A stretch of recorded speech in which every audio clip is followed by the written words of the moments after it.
KPSC ನೇಮಕಾತಿ ಪರೀಕ್ಷೆ ವಿರುದ್ಧ ಅಭ್ಯರ್ಥಿಗಳು ಸಿಡಿದೆದ್ದಿದ್ದಾರೆ. ಒಂದೇ ಕೇಂದ್ರದ ಅಭ್ಯರ್ಥಿಗಳು ಮೈನ್ಸ್ನಲ್ಲಿ ಆಯ್ಕೆ ಆಗಿದೆ ಹೇಗೆ ಎನ್ನುವಂತ ಪ್ರಶ್ನೆ ಇಲ್ಲಿ ಹುಟ್ಟಿಕೊಳ್ತಾ ಇದೆ. ಒಂದೇ ಕೊಠಡಿಯಲ್ಲಿ ಮೈನ್ಸ್ ಬರೆದ 15 ಮಂದಿ ಆಯ್ಕೆ ಆಗಿಬಿಟ್ಟಿದ್ದಾರೆ. ಇಲ್ಲಿ ಸದ್ಯ ಗೊಂದಲದ ಗೂಡಾಗಿದೆ. ಒಂದೇ ಕೇಂದ್ರದಲ್ಲಿ ಎಕ್ಸಾಮ್ ಬರೆದಿದ್ದು ಅದು ಹೇಗೆ ಅವರೇ ಆಯ್ಕೆ ಆಗ್ತಾರೆ?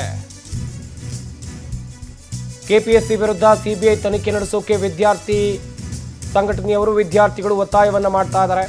ಕರ್ನಾಟಕ ಲೋಕಸೇವಾ ಆಯೋಗದ ವಿರುದ್ಧ ಅಭ್ಯರ್ಥಿಗಳು ಕಿಡಿಕಾರಿದ್ದಾರೆ. 2025ರಲ್ಲಿ ನಡೆದಂತ ಕೆಪಿಎಸ್ಸಿ ಮೈನ್ಸ್ ಪರೀಕ್ಷೆ ಇದು. ಇದೀಗ ಫಲಿತಾಂಶ ಪ್ರಕಟ ಆಗಿದೆ.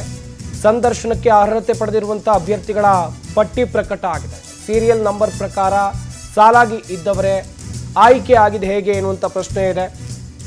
ಕೆಎಸ್ ಗ್ರೂಪ್ ಎ ಮತ್ತು ಬಿ ವೃಂದದ ಹುದ್ದೆ ರಿಸಲ್ಟ್ ವಿರುದ್ಧ ಅಪಸ್ವರ ಕೇಳಿ ಬರ್ತಾ ಇದೆ. ಒಂದ್ ಕಡೆಯಲ್ಲಿ ಗೊಂದಲದ ಗೂಡಾಗಿದೆ, ಇನ್ನೊಂದು ಕಡೆಯಲ್ಲಿ ಸಾಕಷ್ಟು ವಿದ್ಯಾರ್ಥಿಗಳು ದೊಡ್ಡ ಮಟ್ಟದ ಅಸಮಾಧಾನವನ್ನ ವ್ಯಕ್ತಪಡಿಸುವಂತ ಕೆಲಸವನ್ನ ಇಲ್ಲಿ ಮಾಡ್ತಾ ಇದ್ದಾರೆ. ಕೆಎಸ್ ಎಕ್ಸಾಮ್ಸ್ ಅಂದ್ರೆ ಗೆಜೆಟೆಡ್ ಪ್ರೊಫೆಷನಲ್ ಇದು ಗ್ರೂಪ್ ಎ ಮತ್ತೆ ಗ್ರೂಪ್ ಬಿದು 384 ಪೋಸ್ಟ್ ಎಕ್ಸಾಮ್ಸ್ ಆಗುತ್ತೆ. ಅಂದ್ರೆ ನೋಟಿಫಿಕೇಶನ್ 2024 ಫೆಬ್ರವರಿಲಿ ಕೆಪಿಎಸ್ಸಿ ನೋಟಿಫಿಕೇಶನ್ ಆಗುತ್ತೆ. ಒಂದು ಆಗಸ್ಟ್ ಅಲ್ಲಿ ಪ್ರಿಲಿಮ್ಸ್ ಎಕ್ಸಾಮ್ ಆಗುತ್ತೆ. ಮತ್ತೆ ಎಕ್ಸಾಮ್ಸ್ ಅಲ್ಲಿ ಕನ್ನಡ ಟ್ರಾನ್ಸ್ಲೇಷನ್ ಇಂದ ಮತ್ತೆ ಒಂದು ರೀ ಎಕ್ಸಾಮ್ಸ್ ಗೆ ನಾವು ಹೋರಾಟ ಮಾಡಿದ್ದಾದ್ಮೇಲೆ ರೀ ಎಕ್ಸಾಮ್ ಆಗುತ್ತೆ. ತಿರ್ಗಾ ಒಂದು ರೀ ಎಕ್ಸಾಮ್ಸ್ ಅಲ್ಲಿ ಸೇಮ್ ಮಿಸ್ಟೇಕ್ ಕನ್ನಡ ಟ್ರಾನ್ಸ್ಲೇಷನ್ ಅಂದ್ರೆ ಮಿಸ್ಟೇಕ್ ಮಾಡ್ತಾರೆ.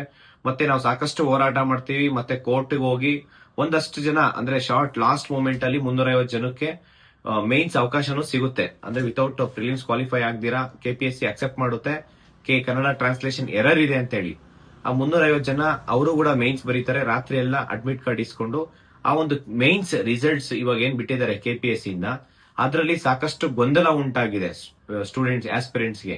ಇವನ್ ಎಷ್ಟೋ ಜನ 3-4 ಸತಿ UPSC ಎಕ್ಸಾಮ್ಸ್ ಮೇನ್ಸ್ ಬರ್ದು ಇಂಟರ್ವ್ಯೂ ಕೊಟ್ಟಿರೋರು ಕೂಡ ಇಲ್ಲಿ.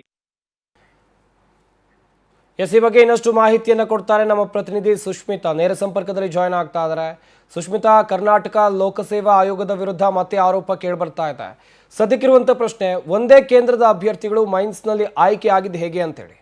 ಎಸ್ ಸಂಪತ್, ಪ್ರತಿ ಬಾರಿಯೂ ಕೂಡ ಕೆಪಿಎಸ್ಸಿ ನಡೆಸುವಂತಹ ಪರೀಕ್ಷೆ ಹಾಗೆ ಅದು ಅನೌನ್ಸ್ ಮಾಡುವಂತಹ ರಿಸಲ್ಟ್ ಪ್ರತಿ ಬಾರಿಯೂ ಕೂಡ ಚರ್ಚೆಗೆ ಹಾಗೆ ಕೆಲವೊಂದಿಷ್ಟು ಗೊಂದಲಕ್ಕೆ ಕಾರಣ ಆಗುತ್ತೆ. ಅದೇ ರೀತಿಯಲ್ಲಿ ಏನು ಕೆಎಸ್ನ ಎ ಹಾಗೆ ಬಿ ವೃಂದದ ರಿಸಲ್ಟ್ ಕೂಡ ಅನೌನ್ಸ್ ಅನ್ನ ಕೆಪಿಎಸ್ಸಿ ಮಾಡಿರುವಂತದ್ದು. ಇದರಲ್ಲಿ ಪ್ರಮುಖವಾಗಿ ಈ ಒಂದು ರಿಸಲ್ಟ್ ಏನಿದೆ ಅಭ್ಯರ್ಥಿಗಳ ಆಕ್ರೋಶಕ್ಕೆ ಕಾರಣ ಆಗಿದೆ. ಪ್ರಮುಖ ಕಾರಣ ಏನು ಅಂತ ಹೇಳಿದ್ರೆ ಒಂದೇ ಕೊಠಡಿಯಲ್ಲಿ ಇದ್ದಂತಹ 15 ಮಂದಿ ಅಂದ್ರೆ ಒಂದೇ ಸೀರಿಯಲ್ ನಂಬರ್ ಅಲ್ಲಿ ಇದ್ದಂತಹ 15 ಮಂದಿಯೂ ಕೂಡ ಇದರಲ್ಲಿ ಪಾಸ್ ಆಗಿರುವಂತದ್ದು.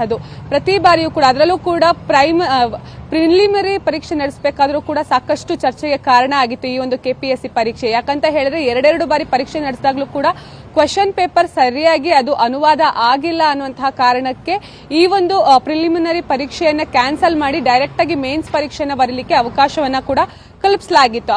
ಮೇನ್ ಎಕ್ಸಾಮ್ ಬರೆಯುವಂತಹ ಸಂದರ್ಭದಲ್ಲೂ ಕೂಡ ಕ್ವೆಶ್ಚನ್ ಪೇಪರ್ ಲೀಕ್ ಆಯ್ತು ಅಂತ ಹೇಳಿ ಸಾಕಷ್ಟು ಜನ ಅಭ್ಯರ್ಥಿಗಳು ಕೂಡ ಆರೋಪವನ್ನ ಮಾಡಿದ್ರು. ಅದಾದ ನಂತರದಲ್ಲಿ 4 ಪರೀಕ್ಷೆಯನ್ನ ನಡೆಸಿದ ನಂತರ ಈಗ ರಿಸಲ್ಟ್ ಅನ್ನ ಅನೌನ್ಸ್ ಮಾಡಿದ್ದಾರೆ. ಈ ಒಂದು ರಿಸಲ್ಟ್ ನಲ್ಲಿ ಒಂದೇ ಕೊಠಡಿಯಲ್ಲಿ ಇದ್ದಂತಹ 15 ಮಂದಿಯ ಹೇಗ್ ಪಾಸ್ ಆಗ್ಲಿಕ್ಕೆ ಸಾಧ್ಯ? ಎಲ್ಲಾದ್ರೂ ಕ್ವೆಶ್ಚನ್ ಪೇಪರ್ ಲೀಕ್ ಆಗಿತ್ತಾ ಅಥವಾ ಯಾರಾದ್ರೂ ಬಂದಂತಹ ಶಿಕ್ಷಕರು ಯಾರಾದ್ರೂ ಅವರಿಗೆ ಸಹಾಯ ಮಾಡಿದ್ರ ಅಥವಾ ಒಂದೇ ಕುಟುಂಬದಲ್ಲೂ ಕೂಡ 2-3 ಜನರು ಅದರಲ್ಲಿ ಪಾಸ್ ಆಗಿರುವಂತದ್ದು. ಹಾಗಾದ್ರೆ ಓದುವಂತಹ ಅಭ್ಯರ್ಥಿಗಳಿಗೆ ಇಲ್ಲಿ ಬೆಲೆನೇ ಇಲ್ವಾ? ಕೇವಲ ದುಡ್ಡಿಗಾಗಿ ಈ ಒಂದು ಕೆಪಿಎಸ್ಸಿ ಪರೀಕ್ಷೆ ಮಾಡೋದಾದ್ರೆ ನಮ್ಮಂತಹ ಬಡ ವಿದ್ಯಾರ್ಥಿಗಳು ಹಾಗೆ ಮಧ್ಯಮ ವರ್ಗದ ವಿದ್ಯಾರ್ಥಿಗಳಿಗೆ ಪರೀಕ್ಷೆ ಯಾಕೆ ಬರೆಸ್ತೀರಾ ಅಂತ ಹೇಳಿ ಇವಾಗ ಅಭ್ಯರ್ಥಿಗಳು ಪ್ರಶ್ನೆಯನ್ನ ಮಾಡ್ತಾ ಇರುವಂತದ್ದು. ಹಾಗೆ ಈ ಪ್ರತಿ ಬಾರಿಯೂ ಕೂಡ ಸರ್ಕಾರವೂ ಕೂಡ ಕೆಪಿಎಸ್ಸಿ ಮೇಲೆ ಯಾವುದೇ ರೀತಿ ಕ್ರಮಗಳನ್ನ ಕೈಗೊಳ್ತಾ ಇಲ್ಲ. ಹೀಗಾಗಿ ಈ ಒಂದು ಪರೀಕ್ಷೆಯ ರಿಸಲ್ಟ್ ಏನಿದೆ ಅದನ್ನ ಸಿಬಿಐಗೆ ನೀಡಬೇಕು. ಸಿಬಿಐ ಇದ್ರ ಬಗ್ಗೆ ತನಿಖೆಯನ್ನ ಮಾಡಬೇಕು, ನಂತರ ರಿಸಲ್ಟ್ ನ ಹೊರಬೀಳ್ಬೇಕು ಅಂತ ಹೇಳಿ.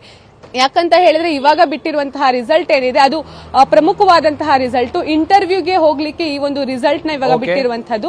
ಸೊ ಇಂಟರ್ವ್ಯೂಗೆ ಸೆಲೆಕ್ಟ್ ಆದವರೆಲ್ಲರೂ ಕೂಡ ಒಂದೇ ಕೊಠಡಿಯಲ್ಲಿರುವಂತಹ 15 ಮಂದಿ ಜೊತೆಗೆ ಪ್ರಭಾವಿ ಮಕ್ಕಳು ಅಂತ ಹೇಳಿ ಆರೋಪಗಳು ಕೇಳಿ ಬರ್ತಾ ಇದೆ.